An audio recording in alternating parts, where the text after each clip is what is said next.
নমস্কার, কেমন আছেন গো বন্ধুরা? আশা করি ভালো আছেন, সুস্থ আছেন। আমিও ভালো আছি। আপনাদের সুস্থতা কামনা করে শ্রাবণীর এমএস ব্লগে আপনাদের অনেক অনেক স্বাগত।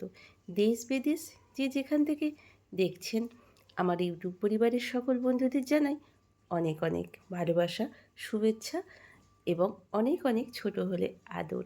সকলে ভালো থাকুন, সুস্থ থাকুন এই কামনা নিয়েই আজকের ভিডিওটা শুরু করলাম এই ব্যালকনি গার্ডেন থেকে। বলুন তো বন্ধুরা, এটা কী গাছ? ও সত্যি, বাবি যে নামটা বলেছে গাছটাই বটে। আমি তাহলে আপনাদের বলিয়ে দিই। হ্যাঁ, ওটা জোয়ান গাছ। জানেন বন্ধুরা, ওটা জোয়ান গাছ। তো ওই পাতা দিয়ে আমি অনেক কিছুই ভালো করে পাতাটাকে ভেজে নিচ্ছি। ভেজে নিয়ে হাতে করে রগড়ে নিয়ে একটু জল খেয়ে নিচ্ছি। তো কী ভালো লাগছে, কী সুন্দর, একেবারে দারুণ সেন্ট। ওটা জোয়ান গাছ বাবি কিনে নিয়ে এসছে। আপনাদের কারো কারো বাড়িতে নিশ্চয়ই আছে। এখন গাছ ভালোবাসে না এমন কেউ নেই। আগের থেকে অনেক মানুষ সচেতন বাড়িতে গাছপালা লাগানোর জন্য। ঘড়িতে ৫টা ১৫, সেই উঠেছি কাক ভরে। নিজের কাজকর্ম, বাসি কাজ, ঘরে দুয়ারে জল ছিটানো সব কিছু অন্ধকারেই করে নিয়ে এবার চলে এসেছি। একদিকে ভাত চাপিয়ে দিয়েছি।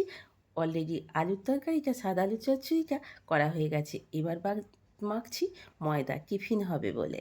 এই কাক ভরে উঠে টিফিন বানিয়ে রান্না করে স্বামী সন্তানকে খাইয়ে প্রয়োজনে তাগিদে বাজার দোকান করাটাও আমার একটা কাজের মধ্যেই পড়ে যাচ্ছে বন্ধুরা।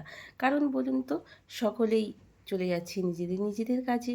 তাই নিজেদের নিজেদের কাজ করার জন্য আমার কাজটাও এর মধ্যেই পড়ে। কাকে কখন বলবো, প্রয়োজনে সংসারের নিত্য প্রয়োজনীয় অনেক জিনিসই ফুরিয়ে যায়, তখন কাকে বলবো এনে দিতে? তাই নিজেই বেরিয়ে পড়ে নিজের প্রয়োজনের তাগিদে সব কিছু নিজেকেই ব্যালেন্স করে চলতে হয়। এই জল বৃষ্টির মধ্যেও বেশ কী বলুন তো, একটু দেখলাম যে চকোসা দিয়েছি বিকেলবেলা, 5:30টার সময় বেরিয়ে পড়লাম নিজের প্রয়োজনের তাগিদে, জানেন তো। তো যাই হোক, আমি ভিডিওটা বলছি, ভয়েস রেকর্ড করছি বলে আপনাদের আগে জানিয়ে দিলাম কথাগুলো। কিন্তু এখন বাজছে ঘড়িতে 5টা 15।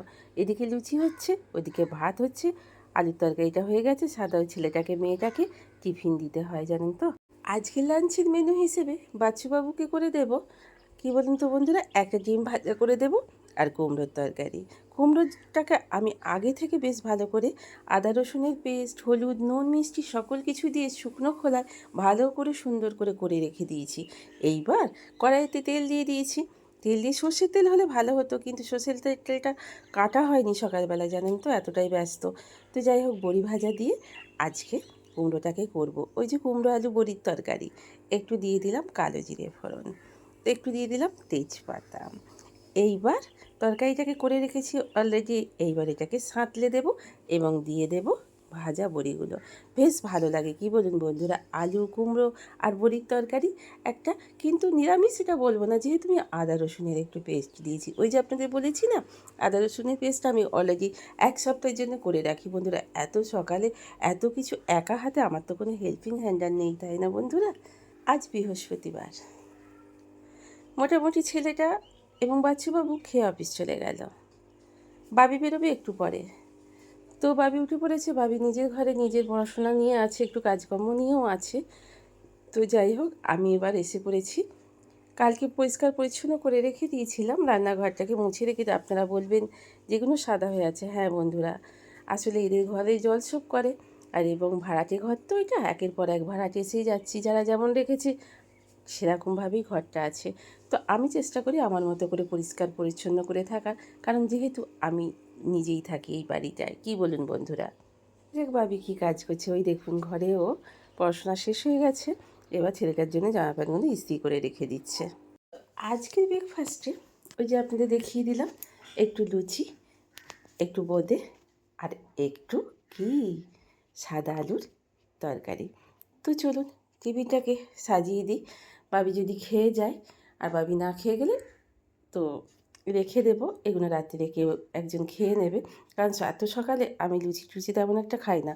তবে বোঁদে মিষ্টিটা আমার ভীষণই একটা পছন্দের মিষ্টি।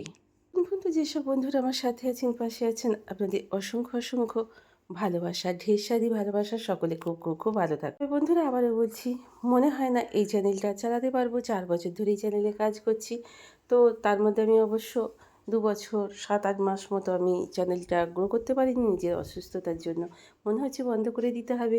নতুন চ্যানেল যদি খুলি বন্ধুরা, এইভাবে আমার পাশে থাকবেন। তো আমাকে সাথ দেবেন এই কামনা নিয়েই। তো মনে হচ্ছে বেশি দিন আর এটা আমি চালাবো না, কারণ ইচ্ছাও করছে না। খাটনি হয়, আপনারা প্রচুর জানেন কতটা খাটনি হয় এই ভিডিও করতে। একদিকে ক্যামেরা করা, একদিকে হাতে করা, একদিকে স্ট্যান্ডে লাগানো, এইভাবে সংসারের কাজ সামলে। কী বলুন বন্ধু? কৃষ্ণ নামতে লোপিয় বলো রাম, রাখাল রাজা নাম রাখে ভক্ত সীতারাম।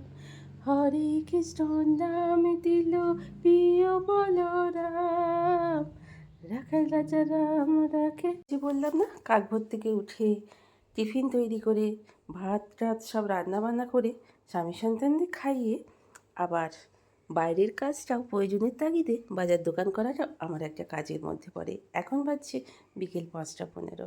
একটু দেখলাম জলটা কমেছে, তবে টিপটিপ করে পড়ছে, ছাতা নিয়েই যেতে হবে। তো চলুন, এই শাড়িটাই বার করা আছে, কারণ এই কাদাতে কাদা উঠবেই জানেন তো, তাই বেশি শাড়ি ফাড়ি মানে ভালো কিছু পরে আমি বাজার দোকান যাবও না। যা পরিস্থিতি চলছে, আর কাপড়টা এই ঘরে টাঙিয়ে দিয়েছি, গামছাটা ওইখানে দেওয়া আছে, সকাল থেকে আপনারা দেখছেন। চুলটা ছাড়িয়ে তাড়াতাড়ি বেরিয়ে পড়ি, বেশি জল এসে গেলে আর বাজারে যাওয়া যাবে না। আজকে বানাবো ভাবলাম একটু দিয়ে চিকেন দিয়ে একটু খিচুড়ি বানাবো, বেশ কয়েকদিন থেকে করবোই ভাবছি।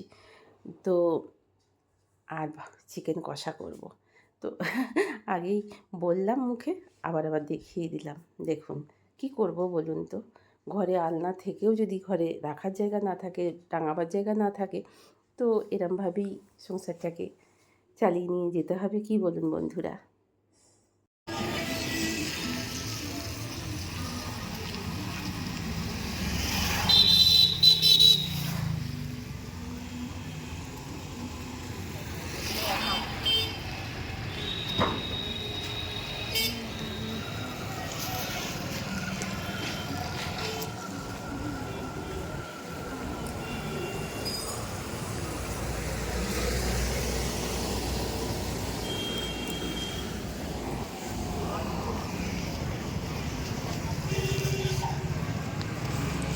বাজার থেকে চলে এলাম, চলে এসে আজ বৃহস্পতিবার নিজে হাত পা টটকা পরিষ্কার পরিচ্ছন্ন করে ধুয়ে নিয়ে আমি শুদ্ধ কাপড়টা পরেই পুজো করি বন্ধুরা। আমি কি বলুন তো বন্ধুরা, যেহেতু আমার ঘরে মেয়ে আছে, আমরা দুজন মানুষ মেয়ে বাড়িতে, সেই হেতু ওই মানে নাইটি পরে এইসব পরে কাপড় পরে আমি কাঁচা কাপড় পরে আমি পুজোটা করতে পছন্দ করি না। আগাই বলতো মায়েরা, আর একটা সিনথেটিক আপনার পেটিকোট আছে, আর একটা সিনথেটিক মানে ওই যে আপনাদের এখন যেসব ব্লাউজগুলো আমাদের উঠেছে আর কি, জর্জেটের মতো নানা রকমের, সেগুলো তো সুতির নয়, সেগুলো পরেই আমি সন্ধে দিতে পছন্দ করি। তো চলুন প্রদীপটা জেলে ফেলি, ধূপবাতি দেখিয়ে দিই। ঘরে ঘরে জল ছিটানো হয়ে গেছে। তুমি সূর্য, তুমি চন্দ্র, তুমি মহাপ্রভু হে, তুমি শক্তি, তুমি মুক্তি, তুমি মহাপ্রভু হে। তুমি ফুলে আছো, পাতায় আছো, জোয়ারে আর ভাটায় আছো, তোমার লীলায় কত রঙে আমায় ধরো প্রভু হে। তুমি শক্তি, তুমি মুক্তি, তুমি মহাপ্রভু হে। তুমি সূর্য, তুমি চন্দ্র, তুমি গো প্রভু হে। জয় বাবা তারকেশ্বর, জয় বাবা তারকেশ্বর, জয় জয় বাবা তারকেশ্বর, জয় জয় বাবা তারকেশ্বর জয়। বৃহস্পতিবার বলে কথা, চারি ঘর দুয়ার হেরাম ধুনোয় মোমো করবে, কতই না জানি ভালো লাগবে। কি বলুন? সন্ধে টন্ধে দিয়ে চলে এলাম রান্নাঘরে। আজকে আগেই চলে এসেছি রান্নাঘরে, অন্যদিন সিরিয়াল দেখি। আগে রান্নাটা করে নিলাম, বাবি এসে গেলে ওকে একটু চাকাতে পারবো। এদিকে খিচুড়িটা অলরেডি হয়ে গেছে, এই দেখুন। এইবার চিকেনটা দিয়ে কষা হয়ে গেছে, ওদিকে চিকেনটা খানিকটা কারি রেখে দেবো, আর আলু আর চিকেন বেশ খানিকটা তুলে খিচুড়িতে দিয়ে দেবো। আর বেশি রিচ করব না, বেশি খুব একটা তেল টেল আর ফোড়ন আলাদা করে দেবো না। এই তরকারি দিয়েই এটাকে নেড়ে দেবো। ও একেবারে খিচুড়ি, আর এই বর্ষার রাত, কষা মাংস, পাঁপড় ভাজা আর চিকেন দিয়ে খিচুড়ি, কেমন বন্ধুরা? দারুণ ভালো না? ও চলুন বন্ধুরা, হয়ে গেল মোটামুটি। তো আজকে আমার খিচুড়ি, পাঁপড় ভাজা আর চিকেন কষা। তো আপনাদের কেমন লাগলো? ভিডিওর কোনো অংশটুকু এতটুকু যদি ভালো লেগে থাকে তাহলে একটা লাইক কমেন্ট করে আমার পাশে থাকার অনেক অনেক রিকোয়েস্ট বা অনুরোধ রইল। যদি অবশ্য ইচ্ছা হয়, নতুন বন্ধু হলে সাবস্ক্রাইব করে পাশে থাকবেন, আর পুরনো বন্ধু হলে একটা লাইক কমেন্ট করবেন। একটা কমেন্ট অনেক অনেক অনুপ্রেরণা যোগায় আমাদের এই ভিডিও বানানো। ভিডিও বানানোর কতই কষ্ট আমরা যারা বানাচ্ছি তারা সকলেই তো আমরা জানি, কি বলুন বন্ধুরা? তো চলুন, অলরেডি হয়ে গেছে, বাপি আসার সময় হয়ে গেল, বাচ্চাবাবু আসছে। তো চলুন।